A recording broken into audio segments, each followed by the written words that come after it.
My God, I hate drugs. The president yesterday, but he said that it was just a joke regarding the use of marijuana. Um, with that, there's this discussions again, may discussions again na to revive the to legalize medical marijuana.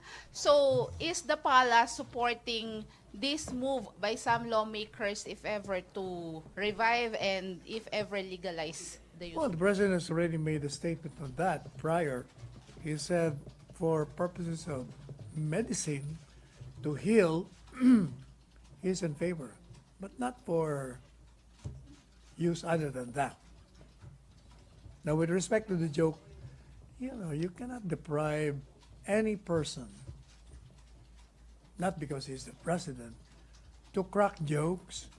As he said, he does it because usually events are boring. So he gives some jokes to make us laugh. Pero sir, when you make First, marijuana is not a stimulant to make you awake. It's the opposite. So it's obviously, wala na kagad logic. Nagpapatawa talaga siya. pero And sir, wala namang the natawa. fact alone na nagtawanan yung mga tao, di, talagang joke nga. Nagtawa. He looked serious. Parang hindi naman nakakatawa yung sinabi Bakit niya. nagtawanan ng mga tao? Sige nga. Parang wala naman sir Nagtawanan sila tumawa. Tawanan sila. Sir, Bakit, how, ang hindi ko kasi maintindihan bakit pati yung mga jokes. how can we hindi know sila that the napansin. president is serious or is just joking? Kasi there's this presumption that if you're stating something, especially if you're the president, that's the policy or you're saying what is yung truth. Ang test mo doon, pag walang logic, nagpapatawa ka. Pag yung audience mo tumawa, nagpapatawa ka.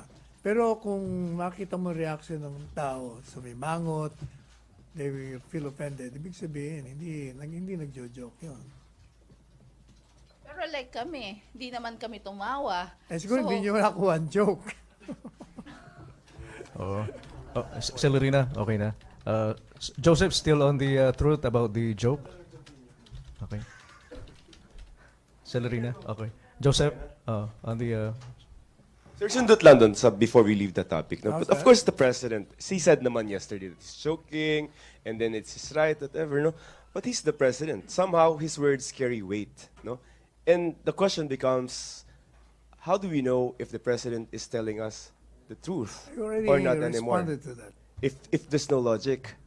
One, if there's no logic, if people, the audience would laugh, then it's a joke.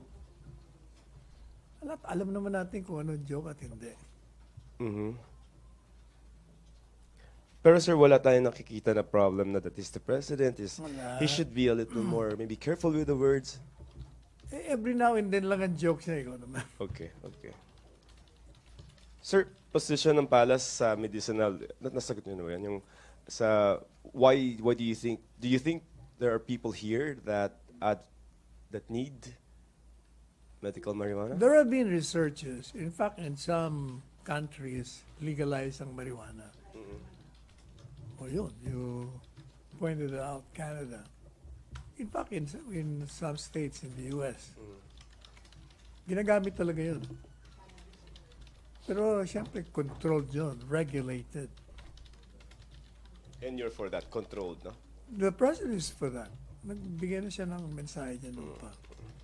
Sir, yun muna sa akin. Later na iba. MPC? May, di ba may question? mga proposed bills na nga in Congress?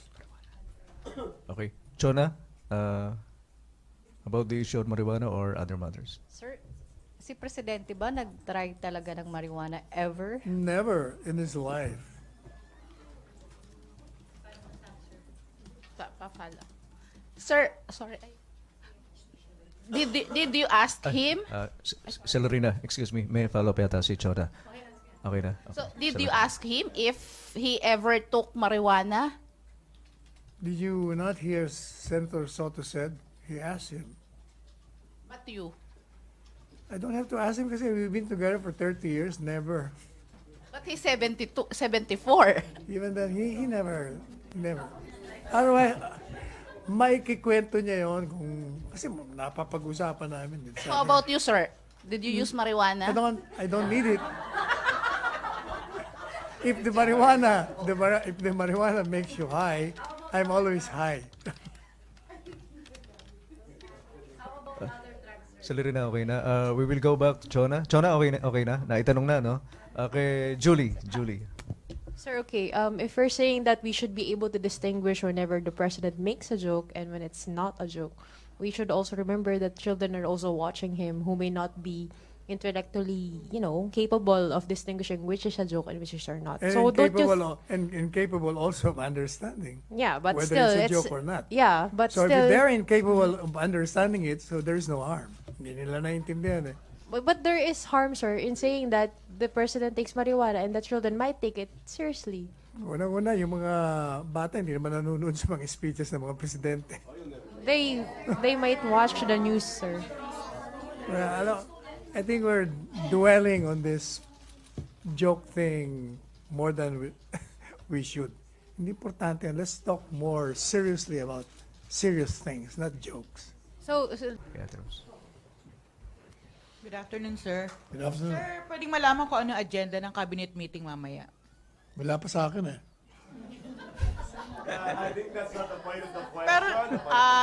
Pero nung last kasi, sir, na briefing, ang sabi niya, pwedeng talakayin yung pagtanggal ng Filipino course sa college. Filipino subject sa college. That might be taken up. Ang alam ko mamaya yung updates ng oil prices. May discussion, pati yung mga pinagkasunduan during the ASEAN. Extension ng martial law. Wala yung, alam ko wala yun. Unless na it will be raised dun sa other matters. Yung pagbawi, sir, nung suspension ng excise tax. Siguro pag-uusapan yun. Okay, thank you. MPC, question? Wala. Henry Uri.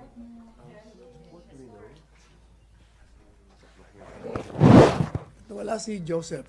Nakasina. Wala. Si Inang wala.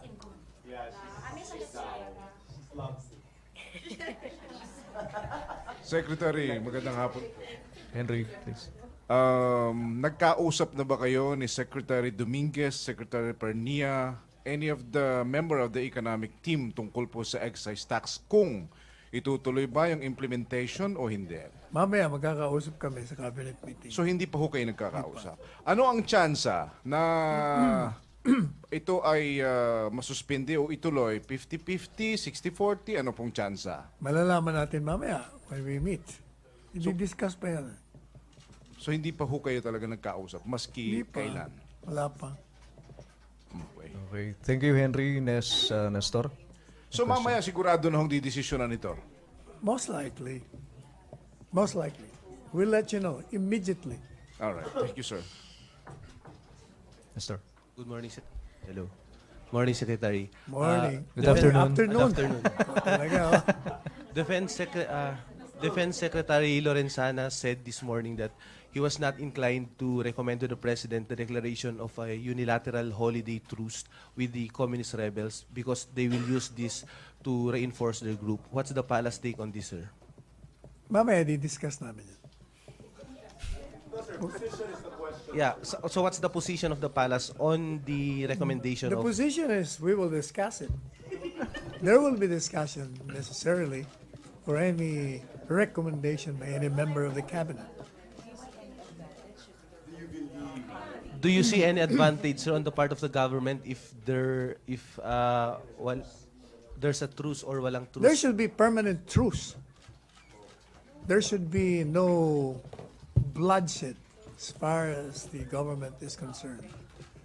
It's about time we stopped all this bloodshed. It's been 50 years, my God. Nestor. Let's end the internecine among Filipinos. MPC, question. Nestor, any follow-up? Other matters na tayo. Okay. Celerina, then Joseph. Sir, the president yesterday, but he said that it was just a joke regarding the use of marijuana. With that, there's this discussions again, may discussions